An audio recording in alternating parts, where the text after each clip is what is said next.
warahmatullahi wabarakatuh. Perkenalkan, nama saya Rahma dari dengan NIM S1 S1240022.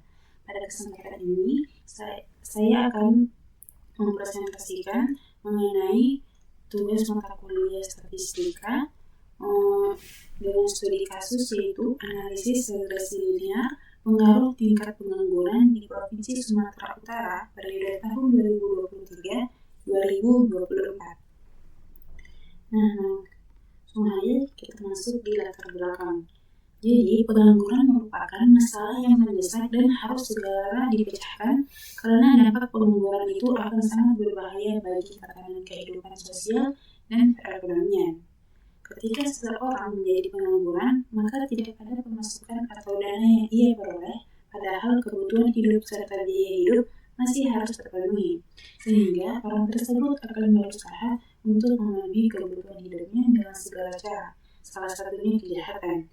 Berbagai aktor kejahatan sosial seperti pencurian, penodongan, pembunuhan, dan berbagai bentuk kejahatan serta tindakan kriminalitas merupakan dampak dari pengangguran.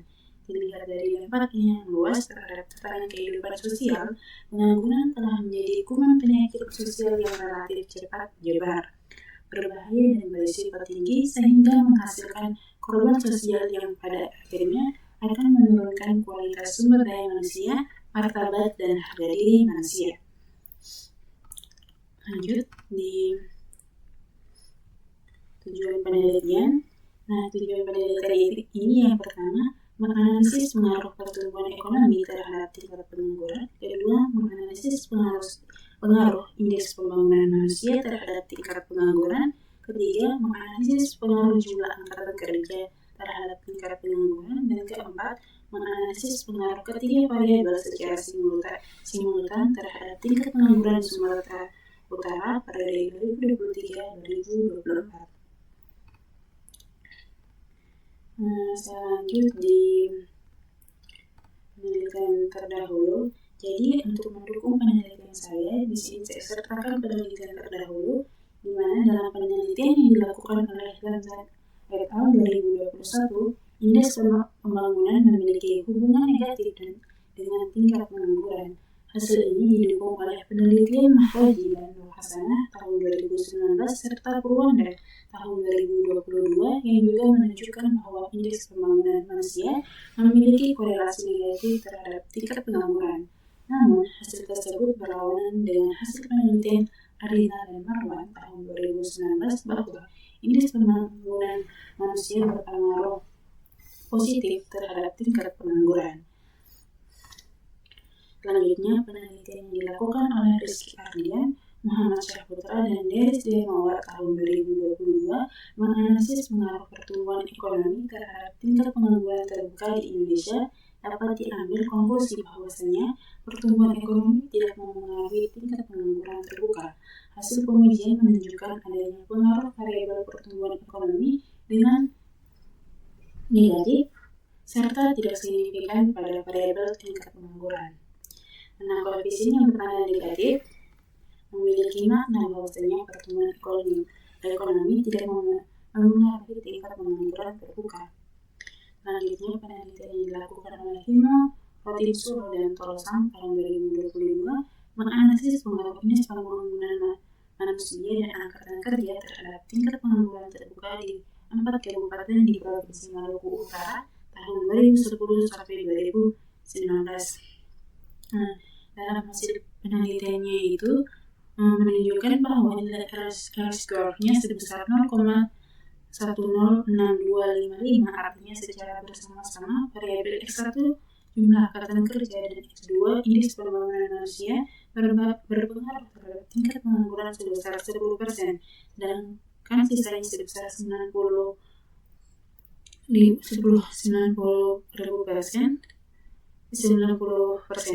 dipengaruhi oleh variabel lain yang tidak masuk dalam penilaian ini. Lanjut. Nah, metodologi penelitian. Metode penelitian yang digunakan dalam penelitian ini adalah deskriptif kuantitatif, di mana penelitian ini melakukan perhitungan serta interpretasi data, kemudian hasilnya akan dideskripsikan dan diklasifikasikan berdasarkan standar analisis yang telah ditentukan. Nah, dalam penelitian ini digunakan data sekunder yang terdiri dari data pertumbuhan ekonomi, indeks pembangunan manusia, jumlah angkatan kerja, dan jumlah pengangguran di Provinsi Sumatera Utara pada tahun 2023 sampai 2024. Data yang digunakan merupakan publikasi resmi dari Badan Pusat Statistik Sumatera Utara. Berikut adalah datanya. Di sini terdapat 66 data, 67 dengan judul. Jadi total datanya itu ada 66. Lanjut.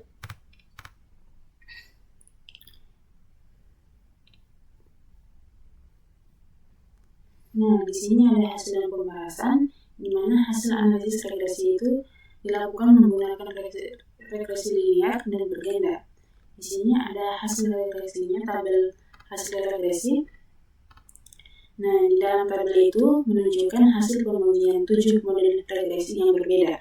Tujuan pengujian ini adalah untuk melihat seberapa baik variabel X1, X2, dan X3 dapat memprediksi atau mempengaruhi variabel yang kita teliti atau variabel dependen. Setiap model diuji secara terpisah untuk mengetahui mana yang paling akurat. Nah, sebelum itu saya jelaskan dulu dalam penelitian ini menggunakan satu variabel dependen dan 3 variabel independen. Jadi variabel dependennya itu adalah tingkat pengangguran. Nah, selanjutnya variabel independennya itu pertumbuhan ekonomi sebagai X1, lalu indeks pembangunan manusia sebagai X2, serta jumlah angkatan kerja sebagai X3. Lanjut. Nah, di dalam tabel itu model pertamanya itu menggunakan pertumbuhan ekonomi yaitu X1 sebagai faktor penentu. Hasilnya menunjukkan bahwa X1 sangat lemah dalam memprediksi nilai R-square hanya 0,014873 atau sekitar 1,49%. Artinya X1 hanya bisa menjelaskan 1,49% dari perubahan yang terjadi pada variabel yang kita teliti. Nilai p-value-nya itu X1 sebesar 0,329320 menunjukkan bahwa pengaruh X1 tidak dapat dipercaya secara statistik atau tidak signifikan. Kesimpulannya, X1 sendiri hampir tidak berguna untuk memprediksi. Selanjutnya itu, pada model kedua menggunakan indeks pembangunan manusia atau X2 sebagai variabel penjelas dan menunjukkan hasil yang lebih baik. Nilai R-square-nya itu meningkat menjadi 0,21598 atau 21,52%, yang berarti IPM mampu menjelaskan sekitar 21,52% dari perubahan tingkat pengangguran. Koefisien X2 bernilai positif sebesar 0,26654 yang menunjukkan adanya hubungan positif antara indeks pembangunan dengan pengangguran. Artinya ketika IPM meningkat, tingkat pengangguran cenderung ikut meningkat. Nah, jadi nilai p-value itu X2 itu sangat kecil, yaitu 0,00087 yang menunjukkan bahwa pengaruh IPM sangat signifikan dan dapat dipercaya secara statistik. Selanjutnya, model ketiga itu menggunakan X3, yaitu jumlah angkatan kerja, dan memberikan hasil terbaik di antara model dengan satu variabel.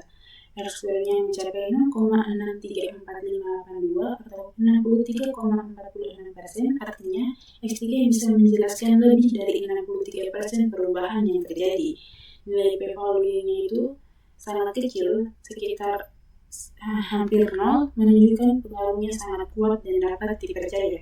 Koefisien X3 bernilai negatif, yaitu negatif 0,26884, artinya semakin besar jumlah angkatan kerja, semakin rendah tingkat penganggurannya. Temuan ini menunjukkan bahwa daerah dengan angkatan kerja yang lebih besar cenderung memiliki tingkat pengangguran yang lebih rendah, kemungkinan karena ekonomi yang lebih dinamis dan lapangan kerja yang lebih tersedia. Selanjutnya di sini ada model keempat, mencoba menggabungkan pertumbuhan ekonomi X1 dan IPM X2. Hasilnya menunjukkan R-square-nya itu sebesar 0,22144 atau 22,14%, dan hanya sedikit lebih tinggi dibandingkan model kedua hanya menggunakan S2. Nah, ketika S1 digabungkan dengan S2, ternyata pertumbuhan ekonomi itu tetap tidak signifikan dengan p-value itu sebesar 0,479912. Sementara indeks pembangunan manusia tetap signifikan dengan p-value itu sebesar 0,00125. Bahkan, koefisien X1 menjadi negatif yaitu 0,41077, meskipun tidak signifikan. Jadi dapat disimpulkan bahwa pertumbuhan ekonomi itu tidak berkontribusi apa-apa pada kemampuan dalam memprediksi model. Selanjutnya itu model kelima menggabungkan pertumbuhan ekonomi X1 dengan jumlah angkatan kerja X3. R2 model ini mencapai 0,63728 atau 63,73%, hampir sama dengan model ketiga yang hanya menggunakan S3 saja. Sekali lagi, pertumbuhan ekonomi terbukti tidak signifikan dengan p-value sebesar 0,497850. Sedangkan jumlah angkatan kerja sangat signifikan dengan p-value itu 2,684 kali 10 pangkat minus 15. Nah, koefisien X1 itu bandingnya positif 0,245384, namun tidak signifikan. Nah, selanjutnya model ke-6 menggabungkan indeks pembangunan manusia X2 dengan jumlah angkatan kerja X3, dan ini adalah salah satu model terbaik. R2-nya itu mencapai 0,61971 atau 66,20%, yang menunjukkan bahwa kombinasi indeks pembangunan manusia dan jumlah angkatan kerja mampu menjelaskan sekitar 66% dari perubahan tingkat pengangguran. Kedua variabel dalam model ini sama-sama signifikan secara statistik. Nah, IPM koefisiennya positif 0,103210 dengan p-value itu 0,2733, yang berarti ketika IPM meningkat pengangguran cenderung naik. Sementara itu, jumlah angkatan kerja memiliki koefisien negatif minus 0,244705 dengan p-value itu 3,96 kali 10 pangkat minus 13, yang berarti ketika jumlah angkatan kerja meningkat pengangguran cenderung turun. Nah, selanjutnya itu model ke-7 adalah model lengkap yang memasukkan semua variabel independen, yaitu pertumbuhan ekonomi, indeks pembangunan manusia, dan jumlah angkatan kerja sekaligus. Model ini yang menghasilkan R2-nya itu tertinggi sebesar 0,662338 atau 66,23%, sedikit lebih tinggi dari model ke-6. Namun seperti model sebelumnya, pertumbuhan ekonomi yaitu X1 masih tetap tidak signifikan dengan p-value-nya itu 0,79598, sementara indeks pembangunan manusia signifikan dengan p-value-nya itu 0,035800, dan jumlah angkatan kerja p-value-nya itu 7,504 kali 10 pangkat minus 13. Jadi meskipun R2-nya model ke-7 itu lebih tinggi, peningkatannya itu dari model ke-6 sangat kecil, hanya sekitar 0,04%. Jadi secara kesimpulan dari keseluruhan model tersebut dapat dilihat maka model terbaik yang direkomendasikan adalah model ke-6, yaitu kombinasi IPM X2 dan jumlah angkatan kerja X3. Model ini memiliki kemampuan prediksi yang tinggi dengan R2-nya itu 66,20%. Kedua variabelnya sama-sama signifikan secara statistik dan lebih sederhana dibandingkan model ke-7. Meskipun model ke-7 memiliki R2-nya sedikit lebih tinggi, namun peningkatannya sangat kecil dan tidak sepadan dengan penambahan variabel pertumbuhan ekonomi yang tidak signifikan. Dalam prinsip modelan statistik, model yang lebih sederhana namun tetap efektif adalah pilihan yang lebih baik daripada model yang rumit tetapi tidak memberikan manfaat tambahan yang berarti.